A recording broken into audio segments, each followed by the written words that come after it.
你贊唔贊成 TSA 嘅呢？我唔太贊成，因為其實 TSA 我個人認為都唔係太有用，因為如果要測試基本能力嘅話，應該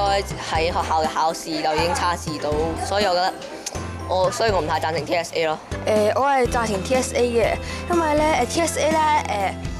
如果你話想喺平時考試嗰陣咧係測試基本能力嘅話咧，佢咧應該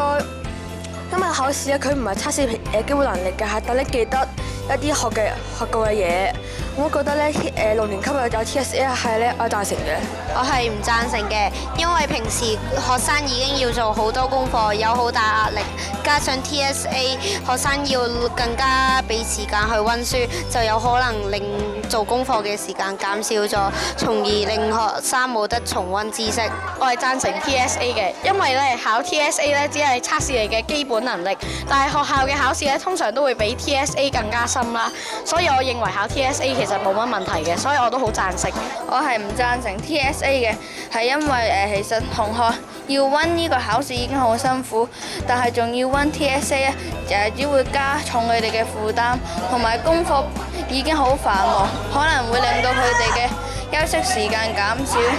從而成日都會返到學校好攰。呢位小朋友啊，你贊唔贊成 TSA 呢？我贊成嘅，因為咧咁樣可以評估自己個成績點樣。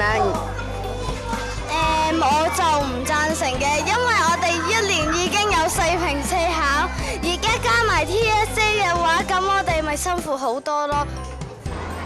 我覺得 TSA 係好好嘅一個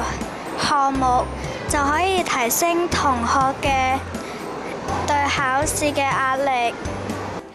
我對 TSA 有咩睇法？我係唔支持 TSA， 係因為太多嗰啲我哋平時返學已經太多嗰啲作業要做㗎啦。咁但係你仲要考一個 TSA， 係搞到我哋冇時間去休息同埋舒緩壓力㗎咯。咁樣